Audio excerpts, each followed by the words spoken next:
How's it going? Welcome to the Guitar Effect. My name's Rob. This video is the second in a little mini series, basically a two-part mini series on how to program drums for tracks that you might want to program drums for at home.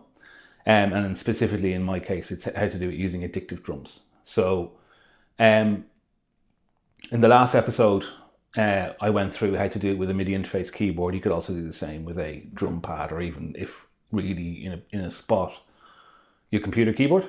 And there are some benefits to that in that it helps you learn about drum patterns and help you learn how correct drum patterns for different parts of songs are made up. However, once you've mastered that and you think you have a grip on what the correct choice of drum pattern is for a particular part in a song, I feel it's in the long run a much better idea to just use the inbuilt MIDI drum beats that your drum application will offer. And the reason for this is, as I mentioned in the video previously, although you can achieve the correct pattern by playing stuff in with your hands, velocity can be a real issue. And velocity is how hard you're hitting that MIDI note, right? So if you want to play a drum beat where you're hitting the keys pretty hard to start off with, it's manageable.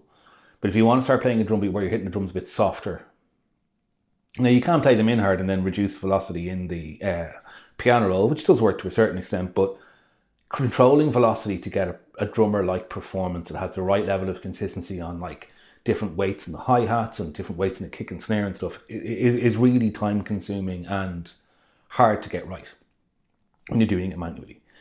If you do it using the inbuilt MIDI drum beats in your drum application, that MIDI velocity is already taken care of in how that MIDI is supplied in those drum beats.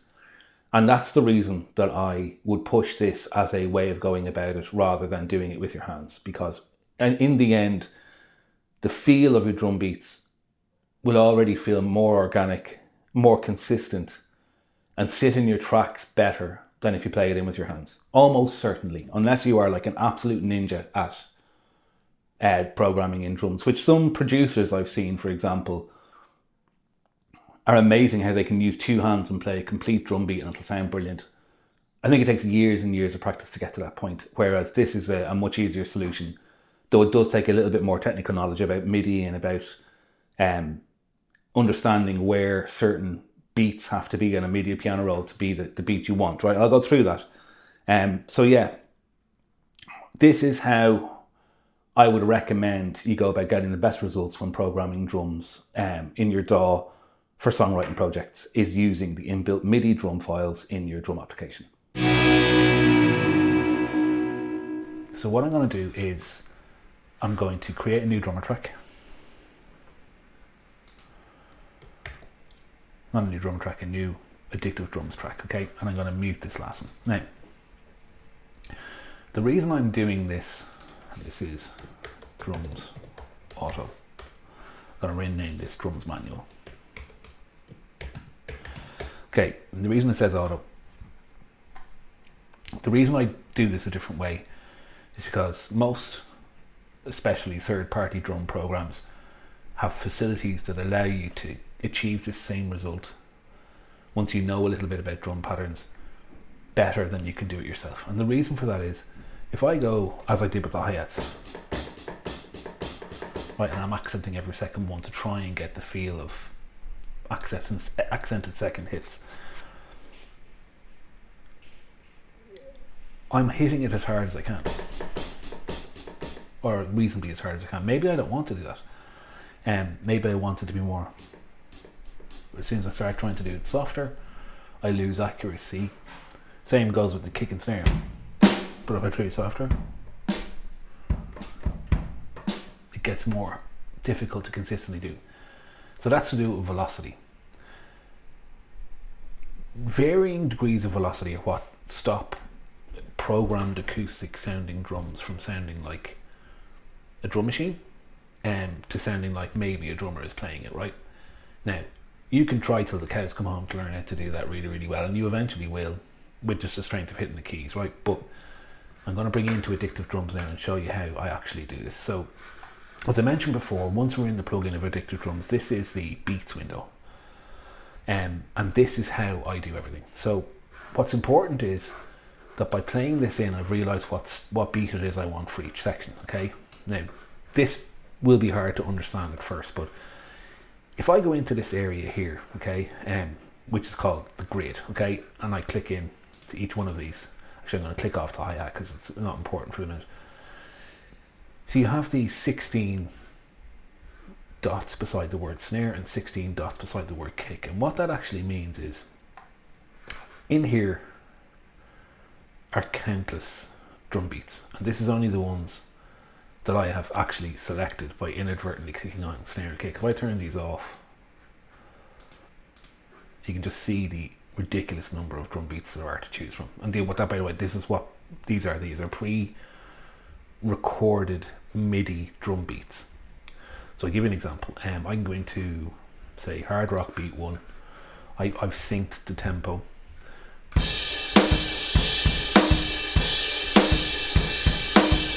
Or I can go to funky groove 4.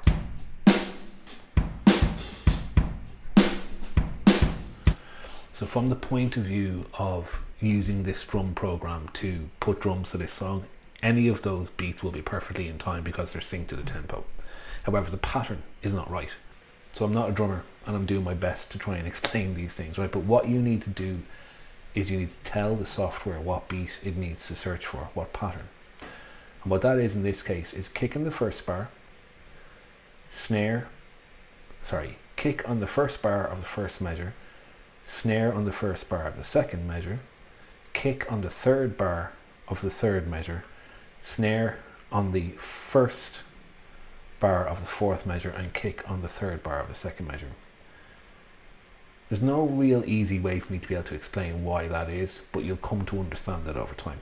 So in putting that in, that's after finding the beat. So I want, in this case, straight beats. All these beats are stylized, and if you go to straight beat, it's the most normal type of beat that there is. And always on a straight beat, it gives you all these options of the different ways that beat is played. So for example, here it is with 16 notes, right? Which is hi-hats going really fast.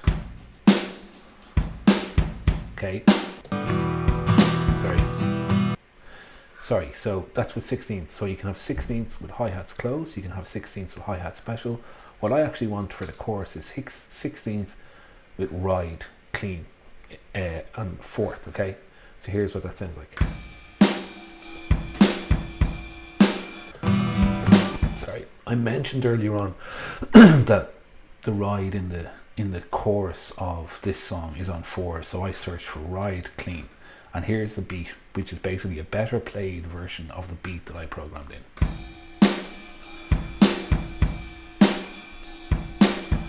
Okay, so that's perfect. Brilliant. Now, the only problem is it's played too softly. So I'm going to talk about one of the two most important controls for me in Addictive Drums, or in any drum programming software probably, and that is, here is the velocity global controls for Addictive Drums. So what I can do is play this beat. If I raise the velocity up, it's going to hit the brass and snare much harder. So watch this.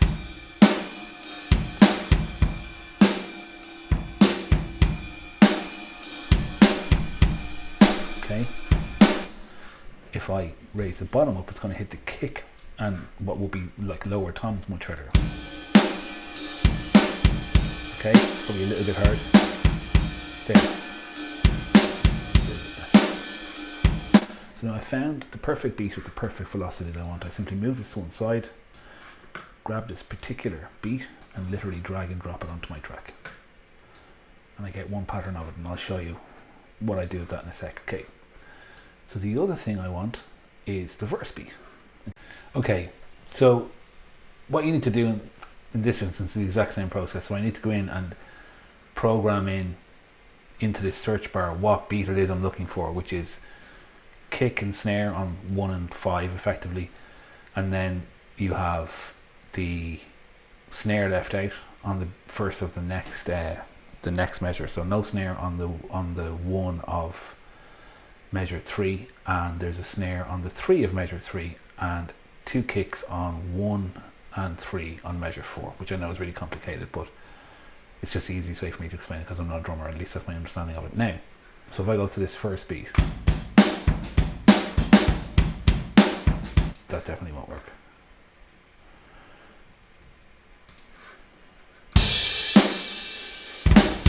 Okay.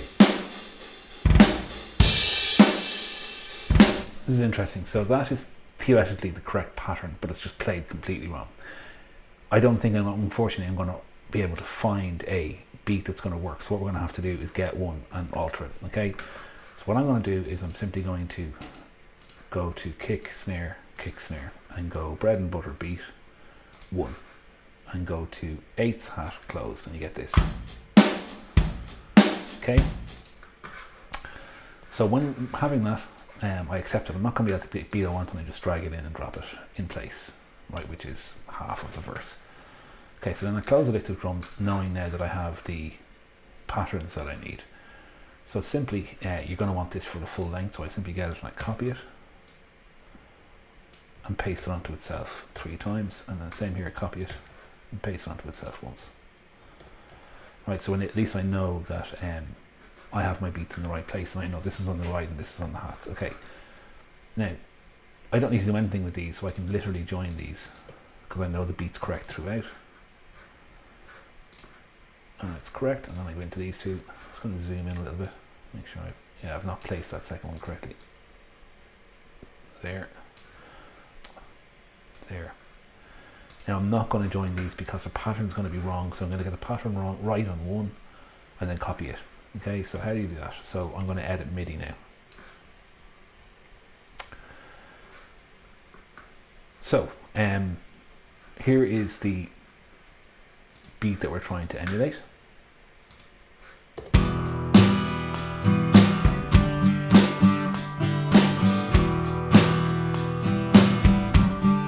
Okay, so here is the MIDI of the beat that we're trying to edit.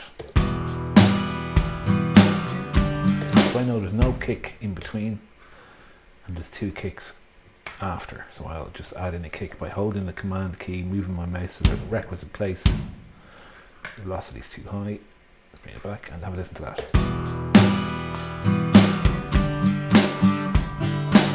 Just delete every second kick, simple as. And then just duplicate so that there's 2 instead of 1 in each of these positions. Excuse me.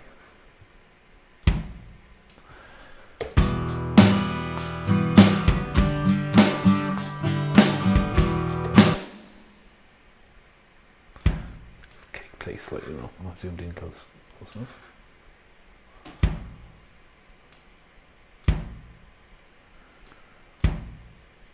Okay.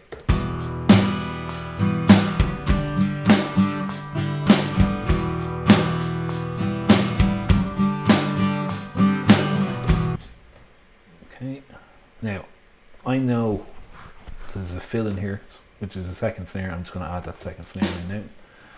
Bring the velocity of it up to match the red of the other one. I'll have a listen to this. The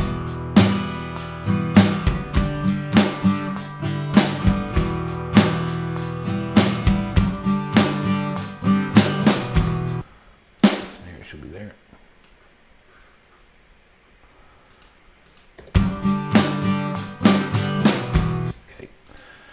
I can't explain absolutely everything I'm doing because it would take too long, but you'll get the general impression, and also I'll show you why I'm going to this trouble at the end in a moment. Okay, so if I go back to my original beat. And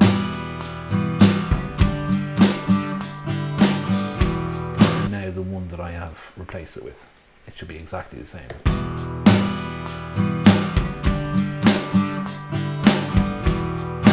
Except just the velocity and stuff and the intensity is just much more consistent. So I know now that I've done both of these patterns. They're in time and they sound right and everything. So then what I do is I'm just going to move along to the end here and turn off this loop, and we're just going to listen to what I did at the end and duplicate it in the automatic version.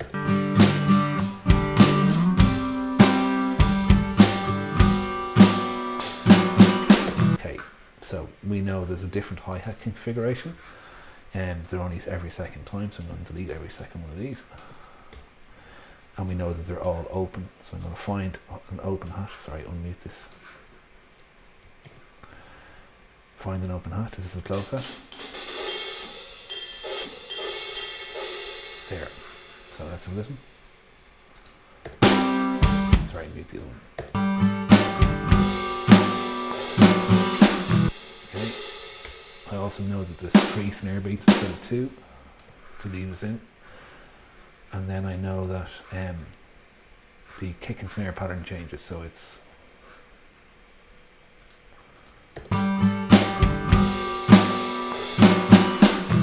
also double the length of what I'm doing. So I'm going to delete this, this, and this. Move them up to here.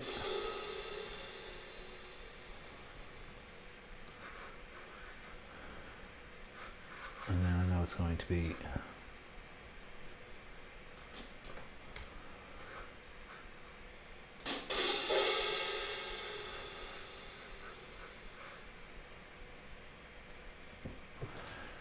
add the requisite kicks in and have a listen.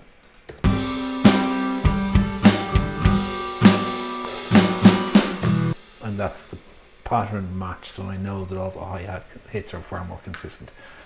Like I said, this is something that you'll do once you've mastered this art of doing it, and it might seem at the moment like it's an awful lot of effort for not much result, but you'll find that as time goes on, your drums will just sit a little bit better in the track and they won't seem as stuff poking out all over the place because you've hit certain things harder. So having done all that, there's one last thing I want to talk about before I conclude this particular part of the demo.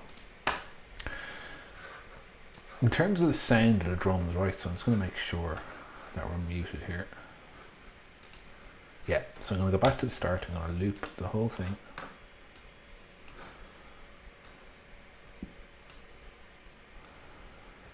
Okay, I want to talk about just the most important, I want to talk about the most important element of how the drums sound, and that is if I go into the kit here and then I hit play. Okay. There's one control I ever change, unless for some reason I want the hi-hats really loud, I might push the hi-hats over here. They're brought back a little bit, the minute might bring them up a little bit. There's one control that I always work with, depending on whether I want the drums to sound loud and bombastic and full, or else intimate and close and tight. Okay, so I'll play this song, and it's the room mic, by the way. So that's with the room mic pretty open. If I close the room mic off, you'll hear it get much tighter and smaller.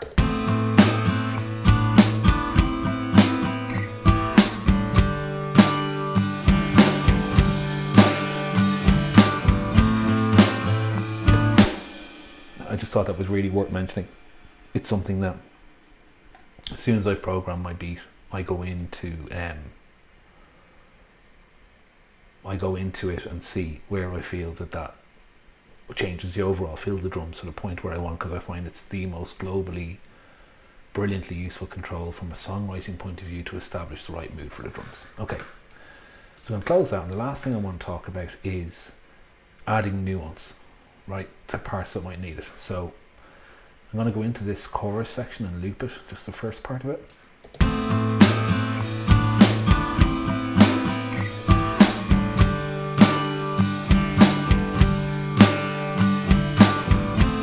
First thing I'll say is I noticed that I'm missing my double snare hit in the resolve part.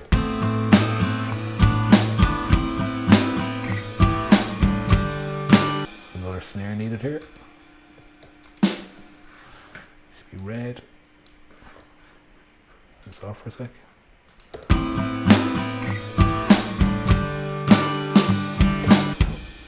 Should be here.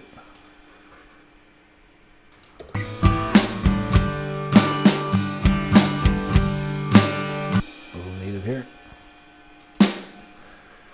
Okay, and we're going to have to listen to that again from the top.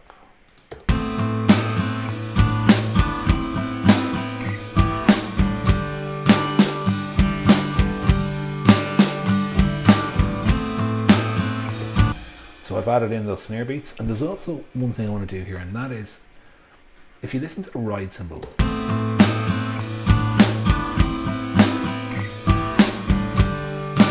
when it comes into this other section where we go into the resting part of the riff, I'm going to change that ride cymbal to be the bell of the ride cymbal instead of the kind of washy part of the ride cymbal. So if I move this up just to here, and I've listened to it again, it makes a massive difference.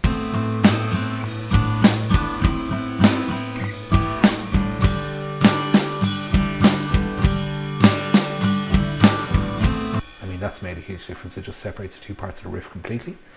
And then the other thing I'm going to do is I'm going to add in a floor tom on this snare hit as a kind of a fill. I'm going to delete this bell because there wouldn't be a snare hit or a floor tom hit and a bell at the same time. And I'm just going to actually, what I'll do is I'll put it back in and use it as the actual hit. So I'm going to move it up until I find the floor tom.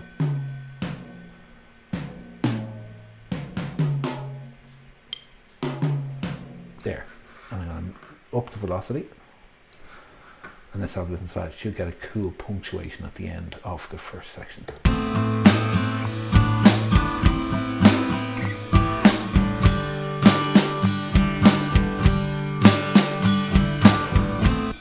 Hearing it.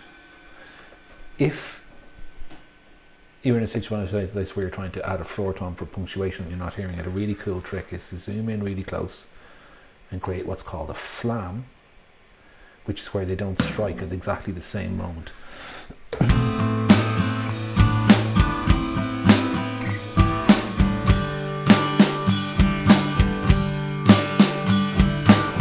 Yeah, you can kind of hear it there now a bit better. That kick drum.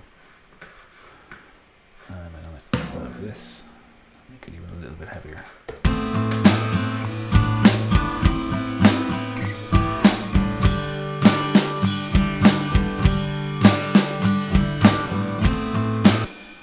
So that is how you analyze things, make little changes to different parts, add little nuances to just give those drums a little bit of extra flair.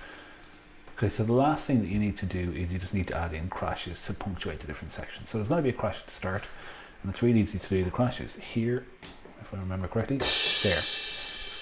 I've 3 different crashes on this kit, but for the purpose of this, you only really need one. So all I'm going to do is just arm the track, hit record,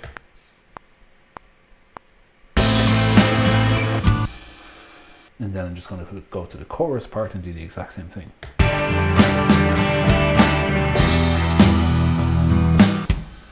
And then you just make sure that they are joined. Make sure that these two are joined. Okay, so the last thing I'm going to do is just play the whole thing through, complete with the electrics and the acoustics and the bass and the new programmed drums, and I'm just going to bring the drums down a little bit because they're a little loud. So here is the final product so far.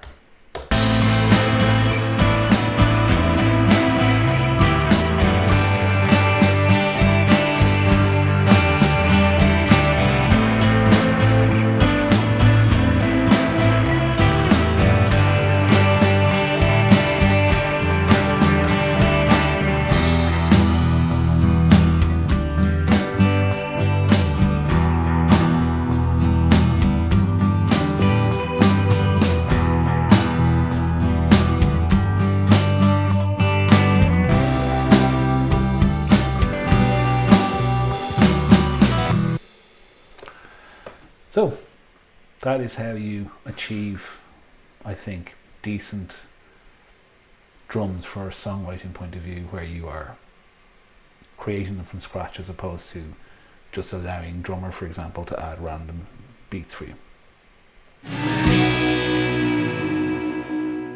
So hopefully that was helpful, and you can see hopefully the results have proved that it's audible, that doing it this way in the long run is a better solution than programming it in with your hands on a keyboard.